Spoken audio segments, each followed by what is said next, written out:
बाबूजी श्री दया कृष्ण सती जी, माँ पुष्पा सती जी जो गुड़गांव रहते हैं, वो महात्मा जी को आज 15 किलो आटा, ये देखिए 15 किलो आटा और 2 किलो अरहर की दाल, बाबूजी 1 किलो सरसों का तेल। बाबूजी श्री दया कृष्ण सती माँ पुष्पा सती जी जो गुड़गांव रहते हैं, वो आज महाराज जी को 2 किलो शक्कर, 5 किलो चावल, 2 किलो मूंगफली, 2 किलो टमाटर, 5 किलो आलू, 1 किलो लौकी, आधा किलो बैगन, आधा किलो चाय पत्ती, 1 किलो पाउडर दूध, 2 किलो लाई, 2 किलो लाई, क्योंकि और भी महात्मा आते जाते रहते हैं हम महाराज जी के पास। 2 किलो चना, लीजिए महाराज जी 2 किलो चना, 2 किलो गुड़,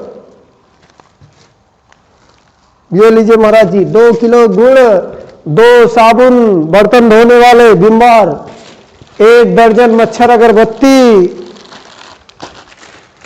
1 किलो वॉशिंग पाउडर, 50 ग्राम जीरा, 1 पैकेट नमक,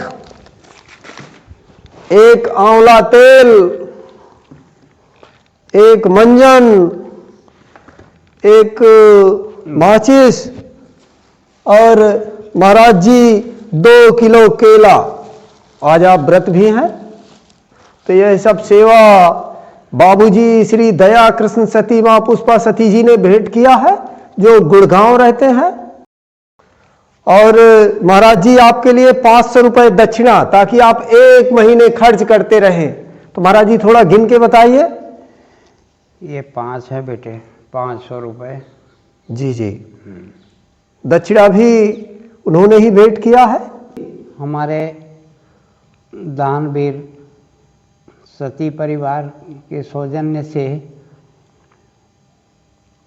ये दक्षिणा स्वरूप 500 रुपये कदली फल और भोजन सामग्री, इतनी ढेर सारी भोजन सामग्री महीने भर के लिए, और उसके लिए हमारे पर्सनल खर्च के लिए 500 रुपये मुद्रा दान जो हमारे दानवीर सती परिवार ने किया, मैं भगवान कामतानाथ जी के तरफ से माता पिता श्री राम जी, भगवान हनुमान जी महाराज और परम शक्ति माँ जगदम्बा के तरफ से मैं शुभ आशीर्वाद देता हूँ कि हमारे सती परिवार में सदैव शतायु दीर्घायु रहें, निरोग रहें। हमारी बहनें, बहू, बेटियां, माताएं, बहनें सदैव अखंड सौभाग्यवती हों। अविरल धारा सुख समृद्धि की बहती रहे, फूलों की तरह मुस्कुराते हंसते खेलते चेहरे रहें, सब सुखी रहें, उनके धंधे रोजगार में निरंतर बढ़ोतरी हो। अविरल जिस तरह से गंगा यमुना की धारा, गंगा मैया की धारा, हमारे मंदाकिनी माता की धारा अविरल पर भूखे प्यासों के प्यास बुझाती है, वही धारा उनके धंधे रोजगार में सदैव बहती रहे। हमारे ऐसे दानवीर परिवार जो हम सन्यासी बैरागियों को भरण पोषण के वास्ते जंगलों में, पहाड़ों में दान सामग्री, भोजन सामग्री, फल फूल, उसके बाद में मुद्रा दक्षिणा के रूप में हमें उपलब्ध करा रहे हैं। धन्य है हमारे ऐसे दानवीर परिवार। भगवान सदैव उनको खुश रखें। कभी भी उनके ऊपर किसी भी तरह से दुख की छाया ना आए। अगर वो छाया उनके ऊपर आती है तो प्रभु हम लोगों के ऊपर डाल देना, हम बैरागियों के ऊपर डाल देना, उनको सुख समृद्धि देना, सतायु दीर्घायु देना, निरोगता देना। हम लोग झेल लेंगे उनके दुख को, इसलिए कि हमारा भरण पोषण तो वही कर रहे हैं। इस हाल में हम लोगों के पास जिनके अपने खुद के जन नहीं, ऐसे हम विरक्तों को, जिनको अपनों ने छोड़ दिया, त्याग दिया, या अपनों को हमने त्याग दिया, ऐसे भूले भटके बिसरे विरक्त लोगों को, विरक्त संतों को, विरक्त बैरागियों को जंगलों में, पहाड़ों में, गुफाओं में, कंदराओं में, हम लोग गुफा कंदरावासी होके हम लोगों की सुख सुविधा के लिए, हम लोगों के भरण पोषण के लिए आप विविध सामग्री, बाल भोग, दोपहर का भोजन, शाम के भोजन की व्यवस्था के लिए ये अनेक तरह की सामग्री, चाय की व्यवस्था, शक्कर है, दूध पाउडर है, दूध है, ये सब उपलब्ध करा रहे हैं। धन्य है, धन्य है ऐसे दानवीर जो हमारे जैसे आसक्त लोगों की परवरिश अविरल निरंतर कर रहे हैं, सदैव ध्यान रख रहे हैं कि हमारे संत कहीं दुखी तो नहीं, कोई बीमार तो नहीं है, किसी को कोई तकलीफ तो नहीं है। अगर किसी को कुछ भी हुआ तो तुरंत उसके लिए दवाइयाँ आती हैं, अस्पताल ले जाते हैं प्रतिनिधि, उनका पूरा उपचार करवाते हैं, उनको स्वस्थता निरोगता मिलती है, खुशहाल होकर हंसते खेलते घर जाते हैं।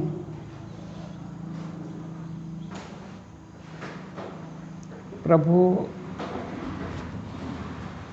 ऐसे दानवीरों को सदैव उसी तरह से रखना। माँ भवानी जितनी अनुकंपा आपकी मेरे ऊपर है, उससे लाखों गुना अनुकंपा उन भक्तों के ऊपर, उन दानदाताओं के ऊपर, दानवीरों के ऊपर रहे। कभी उन पर दुख की काली छाया न आए। माता भगवती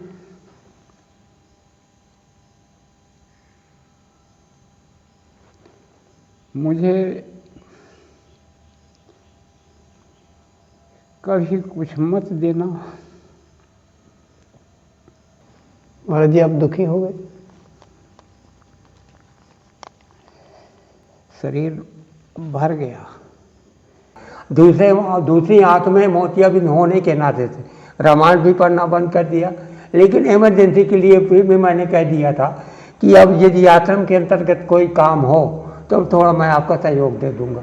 रह गए ऑपरेशन, अब धीरे धीरे मेरे, क्योंकि अब हम इतने बड़े आदमी, ना बड़े आदमी है ना कोई, हम तो संतों के भेद में हैं। संतों के भेद में कहाँ से पैसा आता है, क्या करते हैं, तो ये सब दानी लोगों से पैसा मिलता है, वही दक्षिणा देते हैं, वही खर्चा, उसी से हमारा खर्चा चलता है, उसी संतों से चलता है, उसी से भोजन चलता है, उसी से हमको बचत भी करना। तो सोच रहे हैं कि इसी तरह थोड़ा थोड़ा करके वो करके अपना जो है तो ये आँख का ऑपरेशन करवाना। आँख का ऑपरेशन करने के लिए हमारे पास पैसे भी नहीं कि हमको 10-20 हज़ार रुपये कहीं से कहाँ से पाएँ, क्या करें, कहाँ से क्या करें। तो अब भगवान के सहारे बैठे हुए हैं। यदि प्रभु की कृपा हो जाएगी तो सब लोगों की कृपा हो जाएगी, तो हमारे आँख का ऑपरेशन भी हो जाएगा। थोड़ा थोड़ा करके हमारा जो है घर भर जाएगा और काम भी हो जाएगा। लेकिन महाराज जी अगर निश्चित समय में अगर ऑपरेशन नहीं होता मोतियाबिंद का तो फिर एक आँख से तो दिख ही नहीं रहा है, दूसरा आँख है वो भी चली जाएगी। वही है भजले राम सीताराम सीताराम सीताराम, वही हमारा पार का, चाहे अंधा करे चाहे जो कुछ करे, फिर इसके अलावा क्या हो सकता है। असहयोग कोई दे या न दे, यदि देता है तो भगवान उनका आशीर्वाद हमारी तरफ से बार बार मिलता रहे और करता रहे कि किसी ने भगवान हमारी मदद किया। और नहीं मदद होता तो भगवान के सहारे के जो हमें अंधा बजा होगा तो हम अंधे ही भगवान के देख लिया, संसार देख लिया, 60, 70, 75, 76 साल के हो गए, दुनिया को देख लिया, तो अब हम सूरदास की तरह भी हो जाएंगे, तो हमें कोई चिंता की बात नहीं। क्या करें, भगवान जैसा भगवान रखे वैसा करेंगे। मेरे कपड़े 2 ही कपड़े हैं, एक अचला है और ये हाफ शर्ट जो पहने वो, इसी की धुलाई करता रहता हूँ, इसी से अपना काम गुजारा करता हूँ। लेकिन अभी तक गर्मी का सीज़न था और ठंडी का, अब ठंडी के सीज़न आ गया, ठंडी के हिसाब से मेरे पास वस्त्र नहीं है। तो संत जो जैसे यहाँ रहते हैं, आश्रम में रहते हैं, दूसरे में निमंत्रण में यदि कहीं कोई दानी मिल जाएगा, कोई कर देगा, तो कपड़े ठंडी का और गर्मी के कपड़े हमारे हो जाएंगे, तो पसर हो जाएगा, हमारा चल जाएगा। नहीं चलेगा तो अग्नि तापेंगे, कुछ ना कुछ तो करेंगे। मुट्ठी बांध के आए, मुट्ठी बांध के चले जाएंगे, और क्या होगा, इसके अलावा क्या है। महाराज जी, आपके पास गर्म कपड़े आपको चाहिए? मेरे पास कुछ नहीं है ना, ये बस यही एक टेरिकॉट का कपड़ा ये है, एक बनियानी है, एक अचला है मेरे पास।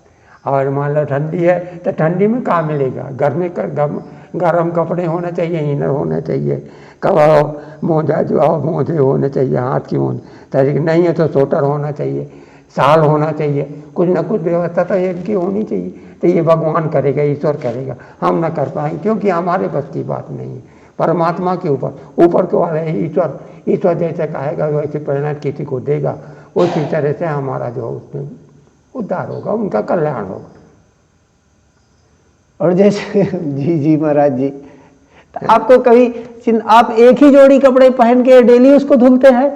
हाँ, दूसरे 3 दिन, 1-2 दिन में 3 दिन में धुलते रहते हैं, उनको कपड़ा धुलते रहते हैं। कभी पानी से धुल लिया, नहीं निरमा से धुल लिया, साबुन से, तो पानी से तो धुलना है बेटा। हाँ, और साबुन मिल जाता है, अब यहाँ आ गए हैं तो यहाँ आश्रम में तो कुछ सहयोग मिल जाता है, तो साबुन भी मिल गए, निरमा भी मिल जाता है, तो उससे भी धुलाई कर लेते हैं। फिर हल्की ठंडी के लिए कम से कम इतना तो गुजारा तो हो ही जाना चाहिए, है। कंबल है आपके पास महाराज जी? हाँ, कंबल एक छोटा का कंबल है, कंबल से चलता है कभी ठंडी हो, लेकिन जब भी ठंडी होगी तब तो परेशानी पड़ेगी। अभी तो हाल चल जाएगा नवंबर के महीने में। ऐसे पतले वाले कंबल हैं, आते हैं वो काले वाले, और वो कंबल आते हैं, वो वाली कंबल है हमारे पास। जी। हाँ, बाकी हाँ तो ठंडी के ऊपर है, जैसा ठंडी चलेगी उसके हिसाब से गुजारा होगा। महाराज जी, लेकिन आप तो दिखने में भी सुंदर हैं। हाँ। आपकी पर्सनालिटी भी बड़ी सुंदर है, मेरे ख्याल से आप 6.5 फीट होगी। हाँ, जरूर से 1.25 फुट तो है, ये 6 फुट 1.25 फुट। तो महाराज जी, संसारिक जीवन में आपको आनंद नहीं आया? लोग तो संसार में आनंद खोज रहे हैं। देखो, संसार में आनंद है, माया, ये माया है। माया कह काम क्रोध लोभ माया है। तो ये जो चीज़ें हैं, ऐसा है कि यदि आदमी इसमें लिप्त हो जाता है तो यहाँ तो अच्छे बन जाता है, और यहाँ की बुराइयाँ बहुत ज़्यादा है, क्योंकि लोग सबसे ज़्यादा बुराई करता है आजकल के युग में। न भाई भाई का है, न माता पिता अपने माता पिता के बच्चों का, न बच्चे अपने माता पिता के, न कोई सेवा करने वाला, न सेवा और न पानी देने वाला है ना। संसार में अब कोई किसी का नहीं है, भाई बहन का नहीं, बहन भाई का नहीं है, रिश्ते के नहीं है, सिर्फ नाते रिश्ते सिर्फ देखने के रिश्ते हैं। तो ये माया में पड़े हुए क्यों? धन दो, दौलत दो, कमा के लाओ, तो पूरा संसार उनके साथ तरफ बोलेगा और करेगा। और जब उसके पास, संतों के पास कुछ नहीं है, त्याग के चले आए और उनको नहीं पड़ा तो कुछ कर क्या करेंगे? फिर ये कि चलो बाबा यहाँ से भागो, अब तुम बाबा हो गए, बाबा वाले दाढ़ी वाले बनो, जा करके अब भजन करो, यहाँ कुछ न करो। तो अंत तो कहा गया है, जय के जा पर विपद पड़ते है तो आवत यही देर है। तो ये जो है तो चित्रकूट धाम ऐसा धाम है कि चाहे जिस प्रकार का जैसा भी जिसके ऊपर समस्या विपत्ति पड़ती है, कठिनाइयाँ आती हैं, तो भगवान के आश्रम में आकर के वो हमेशा खुश रहता है। जो भी रूखा सूखा मिलता है, तपोभीन में तपस्या करता है, भजन करता है, अपन जीवन का कल्याण करता है, न किसी को लेता है न देता है। तो अपना जो ये जीवन ऐसा होता है कि तप ही सबसे बड़ी भक्ति है। तप, क्योंकि शरीर जलाना पड़ता है, शरीर जलेगा तप करेगा, तो भूखे प्यासे भी हमें भजन करना पड़ेगा। कपड़े नंगे नहीं मिलते कपड़े, तो नंगे कपड़े हमें रहना बगैर कपड़ों के रहना पड़ेगा। और फिर यहाँ संतों लोग तो ऐसे रहते हैं कि ठंडी आ गई, नहीं होता तो एक गड्ढा खोद लेंगे, उसी के अंदर घुसे रहें, लकड़ी बंद कर लेंगे, जाल बना लेंगे, अपना किसी न किसी तरह से अपना जीवन तो बसर करेंगे ही। लेकिन महाराज जी आप और भी दूसरे तीर्थ स्थल, आप चित्रकूट ही महाराज जी क्यों आपने चुना तप और साधना के लिए? देखो इसमें कई ऐसे 3-4 धाम हैं, हरिद्वार है, नहीं महाराज जी, हमने ज्यादातर तपस्वी ऋषियों को देखा कि जो तपस्वी ऋषि है वो ज्यादा चित्रकूट ही रहते हैं। हाँ, तपस्या इसलिए कि यहाँ पर जो है तो जब भगवान का इनका वनवास हुआ, रामचंद्र जी का वनवास हुआ, तो उस समय जो है तो आकर के चित्रकूट में ही रहे। चित्रकूट में 11 महीने 6 महीने 11 साल 6 महीने रुके, सबसे ज़्यादा रुके यहाँ। और यहाँ पर हर जगह से, यानी कि जनक जी भी नेपाल के रहने वाले हैं, तो नेपाल तो वहाँ से यहाँ मिलने आए हैं। यहाँ तक कि आप ये समझिए कि आज हम सब लोग पूछते हैं किनको, कहते प्रयागराज को, इलाहाबाद प्रयागराज हो गया। प्रयागराज में जो तो खुद प्रयागराज भगवान के चरणों के नीचे मिलने आए, भगवान नहीं गए हैं वहाँ मिलने, तो खुद भगवान ईश्वर के हाथ खुद आए। जितने यहाँ दूसरा भारत मिला, भारत, यदि आज भारत नहीं होते तो आज भक्ति नहीं होती। भारत की वजह से भक्ति क्या चीज़ है, शक्ति क्या चीज़ है, इससे क्या किया उन्होंने, एक भाई का प्रेम यहाँ क्या दिखाया गया, क्या दर्शाया गया कि कितना बड़ा प्रेम भाई का। एक जैसे संत असंत होते हुए, असंत नहीं माने वो संत, महान संत बन गए वो हैं। तो दोनों में प्रेम कितना, उधर जो हमारे लक्ष्मण जी कितने क्रोधी थे, कितने के भाई दिखाया गया कि वो क्रोधी थे, अब वो मिलने जा रहे थे, भरत जी मिलने जा रहे थे, तो लेकिन उनको क्रोध आया कि हमारे ऊपर चढ़ाई करने आ रहे हैं। तो चढ़ाई करने, तो भाइयों ने कहा कि मैं आज उनको मैं दिखा दूंगा भरत जी को आज, यहाँ तक हमारा पीछा नहीं छोड़े हैं। तो क्या, तो फिर भगवान राम ने उनको समझाया। जब भरत जी आ गए, वो आंसू की धारा बहने लगी हैं, तब लक्ष्मण जी कि भाई भरत के समान हमारा कोई भाई नहीं है। तो ऐसा भाई होना कलयुग में और सतयुग में भी नहीं देखा, कभी नहीं देखा गया जैसे सब। तो ये क्या है, रामायण में ये प्रेम और स्नेह भावना सब दर्शाया गया कि लोगों को कैसा रहना चाहिए, लोगों पर आप। लेकिन आजकल के युग में भाई को मार रहा है, प्रेम नहीं कर रहा, भाई को मार रहा है, धन दौलत खींच रहा है, धन दौलत के पीछे उसके कहीं मुकदमे चलते हैं, कहीं कुछ चलता है, उसके साथ बेईमानी होती है। लोग कहते हैं अपने नाम जमीन जायदाद कर दुआ करते हैं, अंत में भाई वो मारा घूमता रहता है। तो अंत में क्या होता है, अंत में जब दुख का तकलीफों से वो हो जाता है, तब आकर के आपके भगवान के चरणों में आ जाता है। भगवान को चरणों में, यहाँ तपोभूमि है, क्योंकि यहाँ लोग तपस्या करते हैं। भगवान के यहाँ तपस्या जंगल है, यहाँ ऋषि जितने भी ज़्यादातर अक्सर पाएंगे, तो सबसे ज़्यादा ऋषि यहीं से पाए गए जी, सबसे संत यहीं ज़्यादा पाए जाते हैं। और यहाँ तपोभूमि आपके जैसे आपके नैमिषारण्य में वहाँ भी तपोभूमि है। और आपके जैसे कि यह क्या कहते हैं वृंदावन है, मथुरा है, तो वो प्रेम भूमि है कृष्ण जी के ज़माने का। वो प्रेम की सब शाखा ज़्यादा पड़ती है, वो प्रेम ज़्यादा मिलता है, प्रेम से भगवान कृष्ण पैदा हुए। और यहाँ से तप से तपस्या करते भगवान का स्मरण करते हैं। हाँ, इसलिए लोग जो है तो यहाँ आकर के अपना निवास स्थान बनाते हैं, भजन करते हैं। एक समय ये जंगल था, अरण्य के, तो जंगल होने के बाद राक्षसों का वास था, उन्होंने राक्षसों का संहार किया और ऋषियों को जो है उन राक्षसों से जो है उद्धार किया है। तो अब जो है सबसे ज़्यादा यहाँ गंगा जमुना भी बहती है, त्रिवेणी भी है, यहाँ गोदावरी भी नदियाँ हैं, अन्य ऋषियों के साथ साथ यहाँ हमारे जो तो ये क्या बोलते हैं, मंदाकिनी नहीं, मंदाकिनी गंगा है, दूध गंगा है, यमुना सरस्वती गंगा है, और ये जो तो जो एक नाम भूला जाता है, अनसुईया जी है, अनसुईया जी नगर, अनसुईया जी ने देखो वहाँ पर जो है तो इनमें नारद जी का उनका योगी कौन भक्त क्या क्या कहता है, ब्रह्मा विष्णु को बना जो तो बच्चे बना लिए थे वहाँ हैं। गोदावरी है, गोदावरी से देखिए यहाँ से चित्रकूट में कालिंजर है, कालिंजर हमारे क्षेत्र के ही अंतर्गत आता है 84 कोस में, तो वहाँ पर शिव जी का स्थापना, शिव जी बने। हाँ, पातालोक में ठंडे होकर है, हनुमान धारा है, हनुमान धारा में हनुमान जी टंका के होकर के हनुमान जी आपके यहाँ ठंडे हो जब इनकी गर्म, तो यहाँ इसलिए यहाँ का महत्व ज़्यादा रखा गया है, क्योंकि रूल जो हमारे रामचरितमानस के थे लंका कांड का, इसका जो रूल से ज़्यादा पाया जाएगा हनुमान जी का, उसके सबसे ज़्यादा वहाँ हमारे चित्रकूट धाम से पाया जाता है। जी महाराज जी। हाँ हैं, संत हृदय नवनीत समाना लिखा हुआ है। नवनीत जानते हैं आप किसे कहते हैं? नवनीत कहते हैं जैसे नेनू होता है, नेनू घी से जो मट्ठा से घी निकाला जाता है जमा के दूध से, उसको नेनू कहते हैं।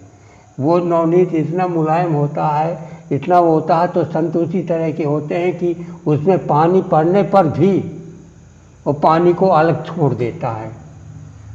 तो संत का हृदय ऐसे होते हैं, विद्या अविद्या जैसे होता है कि कितनी भी कठिनाइयाँ पड़ जाएं, कितनी भी वो पड़ जाएं, संत अपनी चाल को नहीं बदलता है।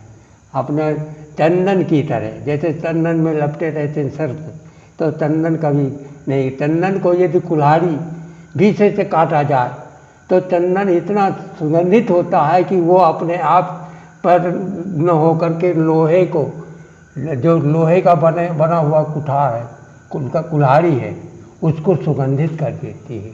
ये संतों का नियम होता है, संत लोग जो करते हैं। महाराज जी, हाँ, ये सत्य ही क्यों परेशान होता है हमेशा? मेरा क्वेश्चन ये था। हाँ, तो सत्य वाला ही परेशान है, सत्य आदमी से चलने वाला ही परेशान होता है, लोग परेशान करते हैं कि ये परंपरा से पहले से लेकर चली आई है कि जो सीधे लाइन पे चलने वाला है, सत्य पे चलने वाला है, उसके कांटे पचीसों लगेंगे, और जो असत्य पे चलने पा रहे, क्योंकि कलयुग है, इसका प्रभाव यहाँ सतयुग का नहीं है, द्वापर का नहीं है, कलयुग का प्रभाव है। कलयुग का प्रभाव होने के कारण से रामायण में स्पष्ट लिखा है कि आजकल कलयुग में जो है तो लावारिस संतान और क्या कहते हैं साधु संत जटाधारी और दुनिया के जो ऊट पटांग करने लोफड़ा करने वाले हैं और दुनिया के मजाक करने वाले हैं और चोरी डकैती बदमाश लफंगा जो हैं, उनको लोग ज़्यादा मानते हैं, उनके पीछे लोग ज़्यादा चलते हैं। क्यों चलते हैं? क्योंकि कलयुग का प्रभाव हुआ है, कलयुग बैठा हुआ उनके मस्तिष्क में, कलयुग। लेकिन पूरा कलयुग नहीं है, अभी सतयुग है। देख लिए समाज में क्या हो रहा है, लड़कियों के क्या शादियों के क्या हो रही है, आज दिन टीवियों में क्या हो रहा है, और आज दिन अखबार पढ़िए, देखिए उनमें, देखिए कितना कितना कहीं कि अपने अपने अपने बच्चों को तक नहीं छांटते हैं कलयुग में, हैं इस तरह का है।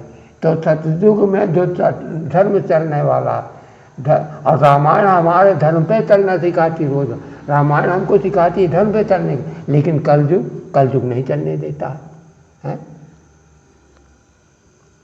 सत्य पे चलेंगे तो तमाम कांटे लगेंगे, हैं। अब सत्य पे जाएंगे, अब मान लीजिए एक उदाहरण है, मान लीजिए कि आपका मुकदमा कायम है कहीं, आप तारीख में जाते हैं, कोई कागज़ निकलवाना चाहते हैं, तो आप सत्य बोलते हैं तो कागज़ नहीं निकलेगा, हैं। 10 बार आपको परेशान किया जाएगा, कि बार बार आए पैसा, जब आपको झूठ बोलेंगे, आप उसको कुछ खर्चा हर्जाना कर परेशान देंगे, तब जा कर के वो आपको किसको सफलता मिलेगी। नहीं था दुनिया की बात है, फलाने नहीं है, ठिकाना नहीं, माना नहीं, तो परेशान सत्य के दबंग आदमी को, जिसकी लाठी, क्योंकि कलयुग में जिसकी लाठी उसी की भैंस है, दबंग आदमी की। लेकिन क्या होता है, ये परमात्मा का कुछ दिन चलता है, कुछ दिन के बाद देख लीजिए,